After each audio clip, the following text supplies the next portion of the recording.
George Floyd's family and friends celebrating his life at a private memorial in Minneapolis today. Celebrities from Kevin Hart to Tiffany Haddish to Master P joining them to remember the man whose death inspired calls for widespread change in America.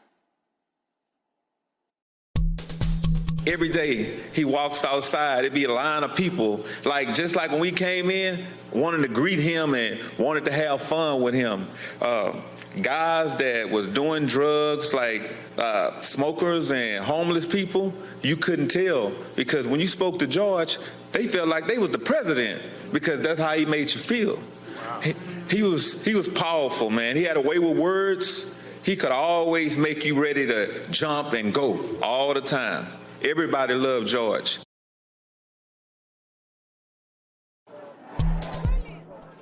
NBC News reporter Shaquille Brewster joining me now from Minneapolis. And Shaq, it was such a powerful, moving service. Could you share some of the highlights with us? Yeah, without a doubt. Let's start with the fact that it was a private service, so family and friends, invited guests were inside there, but you had hundreds of people outside listening to speakers as the speakers played what was going on and what we heard inside. And now you see some of the family and invited guests leaving the auditorium right now, and you hear the audience right now chanting his name, George Floyd. And what we heard from his family. We heard from his brother, his cousins, or nephew, who talked about stories, who shared stories with what it was like to grow up in the family with George, what George meant to them, how he was funny, how they grew up in the situation and scenario that they grew up in. You also heard from the Reverend Al Sharpton, who gave a eulogy and eulogized George Floyd, connecting to the idea and the symbolism of the officer's knee on his neck, saying that that's the collective condition of African Americans in society, whether it's healthcare, whether it's education. You also heard from Benjamin Crump, who spoke, the family attorney, who spoke about what it was like to represent the family. One thing that we heard Reverend Al Sharpton say is that this is not going to be it, that he called for another national march on Washington in August. He asked people to come out from all over the country to support that and to push for policing reform, to get actual tangible change from this. And that's something that we continue to hear people call for. They want this to be more than a moment, more than just one memorial. They want this to be a movement, and a movement that leads to actual progress in all areas of society. Allison? Yeah, Shaq, it was just incredible. Those powerful statements from Reverend Al and from Benjamin Crump, but also the stories, like you said, from his family, telling us what dinner was like in their family when they all got together. Yeah. It just really, really moving to get a better understanding of who George Floyd was well before this happened. We know this was such a somber day for his family and for his friends. What have you been able to see and hear there from them and what this day has been like for them? Well, you really just have seen the family was stoic. They came in, filed in. We saw first the hearse come in and the casket being brought into this auditorium before me, and then they walked almost single file into the ceremony, and that was actually happening on the other side of this crowd here. But you hear, as they're coming out, the crowd is trying to pump them up with support. And just take a look at this crowd. This is a very diverse crowd, something that we continue to see here in Minneapolis. You saw people with signs up. You had people with T-shirts, people who were just watching what was going on. Down the street, people were grilling. There was people who just wanted to enjoy and celebrate and commemorate the life and legacy of George Floyd. You see these guys selling T-shirts that we have here. So people here were just here for the ceremony, here to celebrate the life of George Floyd, and that's what they came out for. Again, they're still holding up signs. They want this to be more than just one simple memorial. They want something tangible to come out of this, and that's what they've been calling for. Allison? His impact, just incredible, Shaq. I know this is the first of several services for George Floyd. How else will he be honored in the next week or so? You're going to see services all across the country. This is the first one here in Minneapolis, but then you'll see the services in North Carolina on Saturday. North Carolina is the place where George Floyd was born. And then he will be taken to Houston. And in Houston, there'll be two services, one public and one where it'll be another memorial service, another formal memorial service. We're told that Vice President Biden is planning to attend that service, and it's at that service where he'll be laid to rest. So We know that this is going to be going on for several days, but not only will it go on for several days, but you're seeing memorials like these all across the country, even today. Right now in Brooklyn, New York, you heard people marching. They were walking across the Brooklyn Bridge. People also having that moment of silence. That was something that you saw here when inside the chapel, inside that auditorium, people just stood up for that 8 minutes and 43 or 46 seconds. You saw people do that out here as well, participate. That sense of community that we've been seeing in Minneapolis at the site where George Floyd was killed, it continued and transferred out here outside of that really poignant memorial service that we saw. Allison? Yeah, it was really beautiful. And those 8-minute, Shaq, that you referenced, I mean, sitting during that, you realize just what a long time that was. Shaquille Brewster in Minneapolis, thanks so much for your coverage today. Thank you. Now to the criminal case over George Floyd's death. All 4 ex-Minneapolis police officers involved have now been charged. 3 of them were arraigned today. They are charged with aiding and abetting both second-degree murder and manslaughter. NBC News correspondent Morgan Chesky outside the courthouse in Minneapolis. And Morgan, attorneys for 2 of the ex-officers charged said at the arraignment today their clients expressed concern about what they saw ex-officer Derek Chauvin doing to Floyd. What can you tell us about that and what else happened in court today? Yeah, Allison, this initial appearance wrapped up within the past half hour or so. And in it, one by one, these officers were led into the courtroom where they faced Judge Paul Scoggins to acknowledge the charges against them. We know that former officer Do Tao, Jay King, and Thomas Lane, in that order, appeared before the judge along with their respective counsels, and there were several members of family and friends that showed up to support each of them. As they entered that courtroom, Allison, we know that initially this was to set bail, and so each respective defense attorney made the case that their client was not a flight risk. However, the judge made his stance very clear when it came to that, essentially issuing a $1 million unconditional bail or $750,000 bail with conditions. And what we're learning is that each one of these officers played a different role allegedly in the death of George Floyd, and defense attorneys were very clear to point that out, specifically with the cases of Officer King and Officer Lane.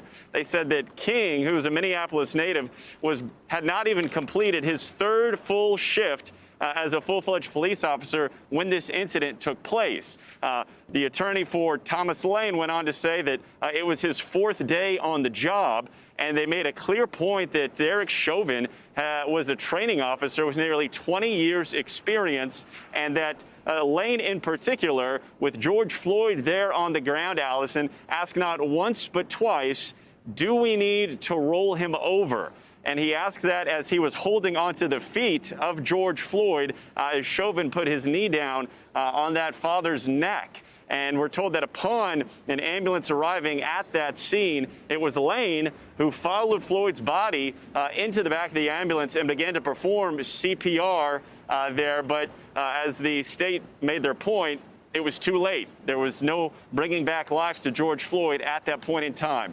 Specifically with Lane, we do know that his defense team was the only one to request a probable cause hearing, which will give his defense a chance to essentially argue their case before the judge that could change the bail and or charges currently set against him. But all of this happened, Allison. We were not able to see these defendants because they were just beyond a frosted glass plate of glass. But we do know that when I asked the defense attorney for Thomas Lane if he could describe the state of mind for his client over the past several days, he responded with a question saying, you know, how would you feel if it was your 4th day on the job and you're now accused of murder?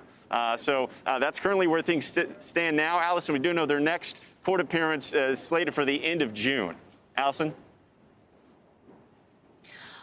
Next appearance in June. Morgan, meanwhile, what kind of possible sentencing are we talking about here with these charges that they're facing?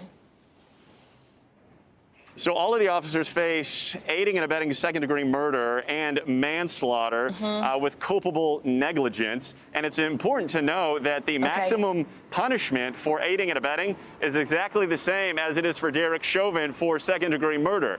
That's up to 40 years in prison, Allison, although it's clear that may not be happening with these three other officers in this case. Right. Morgan, Attorney General Bill Barr also talked about the Floyd case today. What did he have to say? What we're learning about, Allison, is that in addition to this investigation here that's ongoing in Minneapolis, federal investigators have now launched an investigation all of their own into the civil rights aspect of this case. And Attorney General Barr spoke on it earlier today. Take a listen. The FBI is conducting a parallel and independent investigation into possible violations of federal civil rights laws. The President has directed me to spare no effort. We are coordinating our work with the Attorney General of Minnesota. So you have that federal investigation that is now ongoing. You also have a civil rights investigation into the Minneapolis Police Department, which was announced by the state of Minnesota the past several days ago, on top of an ongoing criminal investigation into those 4 officers and the death of George Floyd. Allison?